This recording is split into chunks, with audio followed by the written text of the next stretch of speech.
They called Houdini the handcuff king. They called me the welfare escape artist.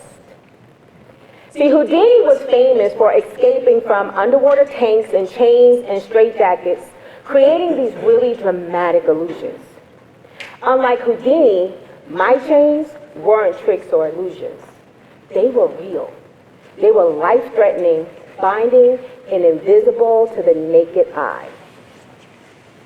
So how does one earn the name welfare escape artist? Maybe it's the 1,200 moms that have actually helped move off the welfare system. Or the 325 small businesses that I've helped create. I wonder if it's the 3 million in contracts that I facilitated for under-resourced entrepreneurs. See, I'm not sure if it's that associate's degree in criminal justice, that bachelor's in economics, politics, and law, or that master's, the master's in public administration. Because it couldn't be the fact that I've graduated at the top of my class with Dean's List awards and magna cum laude honors. For the life of me, I can't imagine how someone like me, who was once stuck in the bowels of a merciless welfare system, would be here today sharing my story on a TEDx stage. The story of how I became the welfare escape artist. It was 1998, and the miseducation of Lauryn Hill was rocking the streets. And I mean, she had everybody hypnotized. I found out I was pregnant right around the time when she released her song Zion. Man, I played that song about 1 million times. There was this one part of the song that stood out. She would say, "Now let me pray to keep you from the perils that will surely come. See, life for you, my prince, has just begun. Don't worry, y'all all gonna get an invite to my Grammy nomination party. I promise." But no, seriously, for the first time ever, joy entered my world. And his name was Messiah. Hello, Messiah. Messiah was my firstborn and the only child whose gender I ever peeked at before birth. The doctor said, "Push on 3." Well, I must have thought the doctor said, "Push out 3." Because every time I turned around, all I heard the doctor say, "It's a boy." Well, hello, Nazareth. It's a boy. Hello, Jordan. It's a boy. Well, hello, Genesis. Seriously, 4 sons. 4. And despite what some of y'all might be thinking right now, I don't even care. You know why? Because I was gifted with 4 beautiful brown bundles of joy. And they called me Mom. And they trusted me. They trusted that I would protect them, I would guide them, and I would love them unconditionally. Now, despite the constant struggle, the robbing Peter to pay Paul, and always arriving a day late and $1 short, I held on to one thing, the belief that this struggle, this poverty thing, was not going to be mine forever. So yes, now, I'm a single, struggling welfare mom of 4. So the first place I was referred to was the Department of Social Services. And maybe it was the gleam of promise in my eyes that seemed to bother the unsettled caseworker behind the bulletproof glass. Her expression showed pure disgust. You know, at my lifestyle. Single mom, 4 kids, no dad, on welfare. She slid my application back to me and she says, "You do know we're not going to pay for you to become an attorney." I said, "Well, what will you pay me to become?" She says, "A CNA, a certified nurse's assistant." I mean, I gagged at the sight of drool, so I knew CNA was not for me. It was in that moment I realized this system isn't designed for me to win. It's designed for me to fail. As I'm walking to my car, nauseous with defeat, I'm contemplating this ultimatum. Drop out of school, become a CNA, just to keep these benefits? I thought, who makes these rules? I remember turning towards that social service building, and I said, I don't care if it takes me 20 years, I'm going to change you. That night, as I was preparing my sons for their bath, reality hit me hard. If I dropped out of school, what would life even look like? And who could I even call right now to help me with this decision? I searched through my entire family, and I found no one. No one had made it out. No one had broken the cycle of poverty, struggle, or despair. And I thought, is this my life forever? If so, I don't want it. And in that moment, I heard a loud voice, and it said, drown them. I filled the tub with water. I grabbed the towels, and I'm thinking, are we about to do this? Are we really doing this? I was so desperate. The thought of leading and guiding my sons into the same miserable, broken future on purpose, that was unbearable. I felt like a complete and utter failure.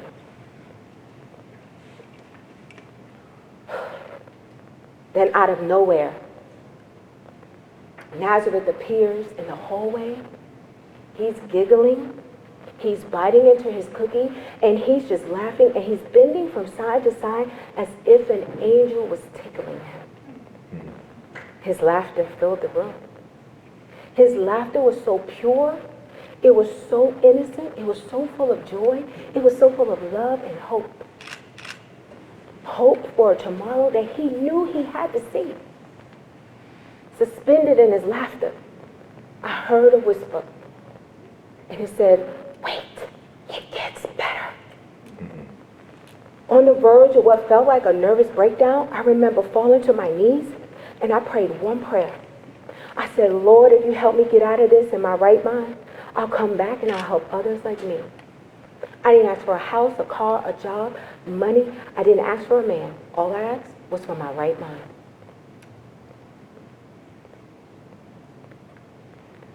Bath time hit differently that night. As my sons splashed in their lavender-scented bubble baths, giggling and playing with their toys, I realized something. I was still here.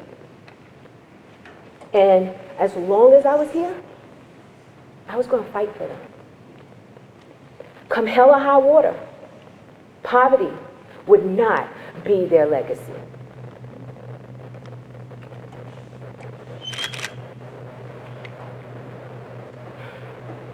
While programs like food stamps, Medicaid, and Section 8 are well-intentional, they don't always work the way most people think. As struggling welfare moms, we're exhausted, constantly jumping through hoops, counting every penny. And let's not forget the occasional need to do something strange for some change. We muster up the courage to enter into the lands of minimum wage. But that comes to a screeching halt when we hear the alarms sound in our heads. Fraud alert! Fraud alert! Maybe it's that nosy, spiteful neighbor again making false allegations. Or maybe it's our conscience, because it knows we're about to cross the line. The line where we have to lie to survive. Because telling the truth means we lose everything. The moment we report our income, before we even get our first paycheck, immediately, our food stamps are cut, our health insurance disappears, and in most cases, our rent is increased by 30%. Now take the rising cost of food, utilities, and childcare, and suddenly, the math just stops making sense. Can you see why working doesn't work for welfare moms? And while many of us may not be Wall Street brokers, we know 1 and 1 is supposed to equal 2. Yet for us, it doesn't. The system punishes us for working, making it more profitable to stay home and do nothing. So yeah, we settle. Because we believe that it's safer to be a depressed housewife than to be labeled as a fraud or worse, end up in jail. The system that is meant to help us shouldn't hurt us or hold us back.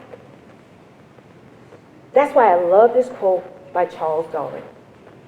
If the misery of the poor be caused not by the laws of nature, but by our institutions, great is our sin. And moms don't want welfare. They want welfare, a fair distribution of America's wealth. So, back to my little dilemma. The next day, I walked into my public speaking class ready to tell my professor I was dropping out. She grabbed me by the arm. She pulled me to the back of the class. She said, Raquel, you cannot withdraw from school. She told me to go to the financial aid office and max out on my budget how she and her husband both lived off of student loans to finish college. I did as she stated. And when I got my first refund for $7,000, I immediately called my caseworker to report the income. She says, oh, we don't count that as income. What'd you talk about, Miss Willis? You mean to tell me I can keep getting these checks all the time and you never touch my benefits? She says, yes. I hung up the phone and I said, I'm never coming out of school. I was a full-time student for 12 years.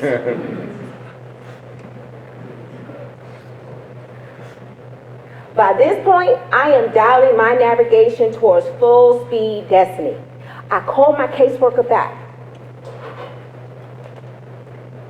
I want to start my own business. Now, at this point, I'm expecting her to tell me that I would have to give up my benefits because I was willing to sacrifice that. Do you know what she said? You can.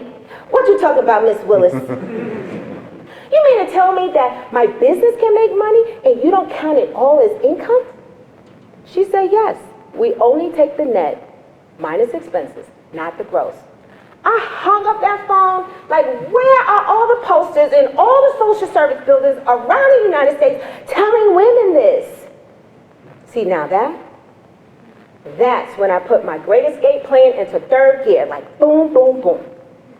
And I created a community called 1 Million Moms of Welfare. Before I knew it, I was helping moms escape one by one. Moms who were faking illnesses, separating from their husbands, and turning down jobs, all to keep their benefits. They followed my Great Escape plan, and it worked. Soon, they were sharing it with their family and friends, and then my inbox was flooded with messages like this. Imagine waking up to emails and messages like this every day. Wouldn't you try to help? You would.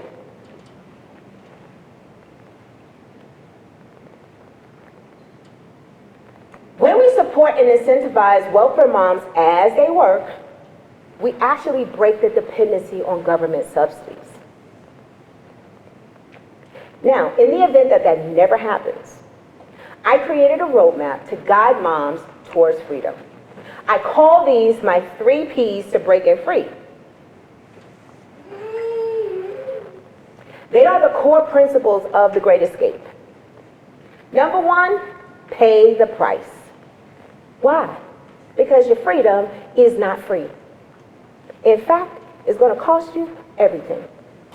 The pathways I invested were education because it allowed me to access funds that were not considered income, and entrepreneurship because it allowed me to protect those funds through a process we call legally expensing out. Paying the price helps us find the pathways to freedom. Number 2, produce. Y'all have heard the phrase, be fruitful and multiply.